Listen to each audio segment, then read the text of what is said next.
Good afternoon, all. My name is Emily Steers. I use she, her pronouns, and today I am thrilled to be able to present to you my capstone research, Creating Queer Choral Community. Queer choral musicking has been a powerful site of organizing, visibility, and community for many decades, beginning with the Anacrusis Women's Choir in Minnesota back in 1975 and the San Francisco Gay Men's Chorus in 1978, the first to use the word gay in its name. There are now hundreds of queer choirs around the world. In Canada, there are over 20 queer-identified choirs, ranging in size, scope, and geography, from the lesbian a cappella group The Women Next Door in Halifax to the 200-strong Vancouver Men's Chorus. It is no coincidence that the queer choral movement emerged alongside the newfound prominence of the gay liberation movement. After the 1969 Stonewall riots in New York and the nominal, though not practical, decriminalization of homosexuality in Canada that same year, more and more people began to publicly identify as LGBTQ+, and they began to seek out community spaces where they could be out. Historically, popular community spaces included gay and lesbian bars and bathhouses. These are places where queer people can socialize and spend time together without the judgment of a heterosexist society. Unfortunately, these community hubs were often targets of police raids, with some noted establishments even being firebombed. Being out and being proud was not without danger. Political organizations formed to mobilize against oppression and to celebrate their identities. This form of communal organizing took on an unprecedented urgency in the early 1980s when the AIDS pandemic, then known as gay-related immunodeficiency, began devastating the queer community. The disease was met with fear, dismissal, and ridicule by the wider culture. It became necessary for queer communities to bond together to care for and support one another because no one else would. Queerness is unique as a form of marginalized identity in that it is often very isolating.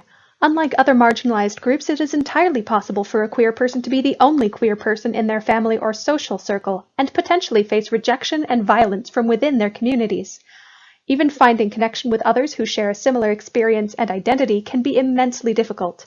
This isolation was magnified immensely with the emergence of AIDS and that surrounding shame and marginalization. To this day, queer people of all identities have been shown to have higher rates of loneliness, depression, and social anxiety. Thus, it is all the more imperative for queer people to have safe, supportive spaces in which to socialize and explore their identities. The Rainbow Chorus of Waterloo Wellington is just such a space. Formed in 1993, the choir was created as a site for joy, a place where you could go to celebrate queerness at a time when it was still not widely accepted by society. This was still 11 years before the passage of the Canadian Civil Marriage Act legalizing same-sex marriage. It is an unauditioned SATB choir that welcomes all voices and identities, including heterosexual allies from all walks of life. Today, the choir is an influential voice in the local queer community and choral community. As a young queer person myself, I have long been interested in the Rainbow Chorus's work. One of the things that inspired me to study community music was the knowledge of how important the chorus has been in the lives of so many people, including my own and my family's. The choir fosters a really wonderful, unique community. Additionally, I found in my preliminary research a lack of any kind of research or journalism about the queer choral movement in Canada. So I set out to explore the unique community that the Rainbow Chorus creates. My research questions are: what role does the Rainbow Chorus play in members' lives and in the wider community? What is different about this community as opposed to other community choirs that do not specifically center marginalized identities?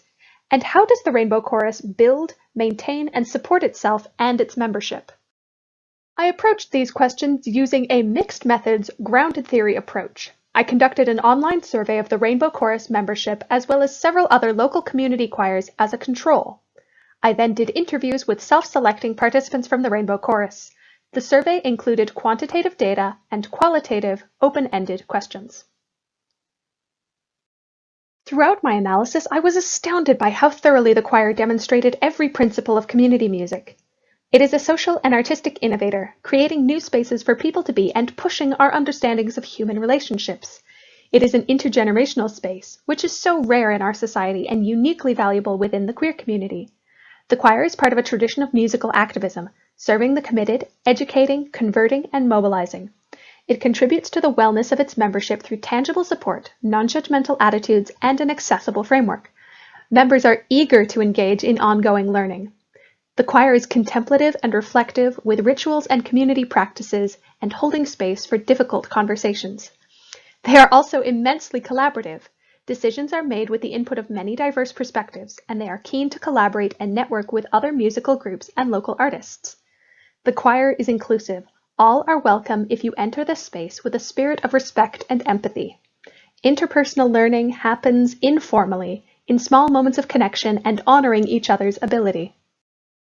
Throughout the research, participants shared a huge variety of stories connected to their experiences with the Rainbow Chorus.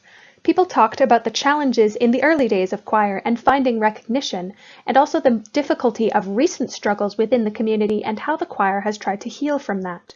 They've shared joys from weddings and raising children and sold-out shows at the local arts center, and they shared sorrows from mental health struggles to fractured relationships.